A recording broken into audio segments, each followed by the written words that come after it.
Hey guys, what's going on? Bailey Sawyer with a Minecraft tutorial. This episode is how to cure a zombie villager. Now, before I get into this, I just want to talk about how hard this can really be. The curing part is very simple. What's really difficult is number one, finding the villager, and number two, keeping them alive and keeping yourself alive during this constant onslaught of everything else that's going on. So you always want to find a zombie villager that is close to you. Like right there, I just died. Found another one. This is my second try. But you want to find a zombie villager that is close to your area of whatever you're going to be doing. You know, wherever you want that villager to be, you want it to be relatively close. So that way you don't have to trek very far and, you know, risk so much. You see, that's my area right over there, and just this distance is being a problem because there's so much that can go wrong and so many problems. Like right there, there's a witch right across, and you know, you have to take away and put all your focus towards that because she does cause most of the problems, and then you get killed from the back. So the villager in itself can be a problem. Now onto the actual curing process. Number one, get a fermented spider eye, put it in a potion. You know, just, you know, the bottle of water, get it set up, put the fermented spider eye in. Then you have a potion of weakness. Then add gunpowder, you get a splash potion of weakness. Then you get a golden apple. As you just saw, you throw the splash potion of weakness, and then immediately give them the apple. And, you know, here it is again. I managed to cure 3 zombie villagers at one time, so I thought this would be the best one to use. Now, after you have all of them cured, you want to get them back to your base. And that's where it's going to, you know, where they're going to be cured. It does take a while. I believe it's like 5 minutes, 7 minutes. It does take a while, which is why you want to do this as early into the night as possible, because if you don't, they can come back. You know, they may not cure in time, and then when the sun comes up, they could burn. So it is best to try and do that as fast as possible when you are making the proper thing. Like right there, I saved just because of all the bad things that were going on.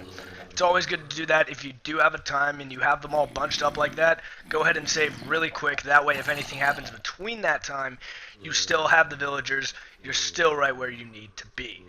And always keep them close. Don't get too far, otherwise they will start to wander. So it's always good just to walk slowly, but always be aware of your surroundings. You cannot let your guard down for a second, especially when you're bringing them into your village that you've either made or was already there.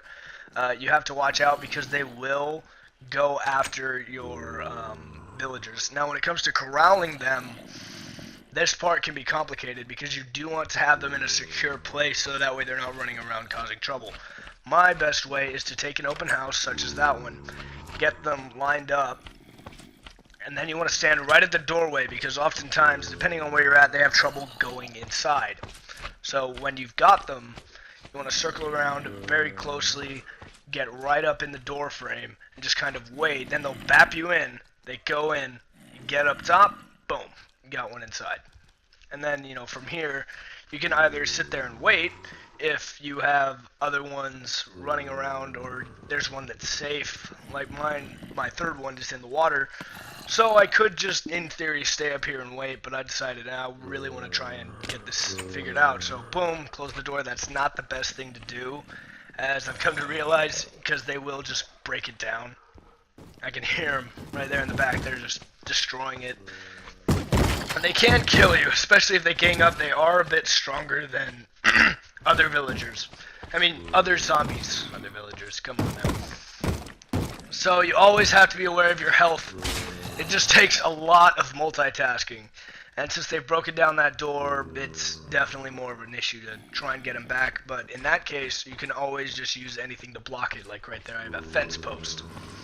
And that's what I'm going to do. So that way I have at least one of the zombies taken care of, and then I can deal with the other two.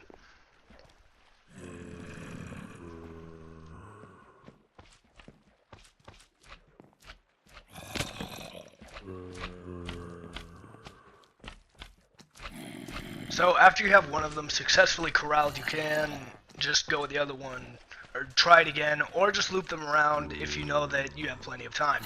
Now this zombie here has, you know, started drawing attention towards my villagers, and that was probably not the smartest thing for me to do, but I did panic. Thankfully that one is chasing after me, and it cured itself immediately. So that was a quick save. I got really lucky here. That's the only thing that really saved my ass on that one, was that they both... There it is. So that's how long it takes. If you want to measure it exactly how long it takes, just go ahead and... yeah, so here's my third one. So yeah, that was how to cure a zombie villager and corral him properly. Thank you guys so much for watching. Like, comment, and subscribe for more Minecraft videos. I'm Bailey Sawyer, and I'll see you guys next time.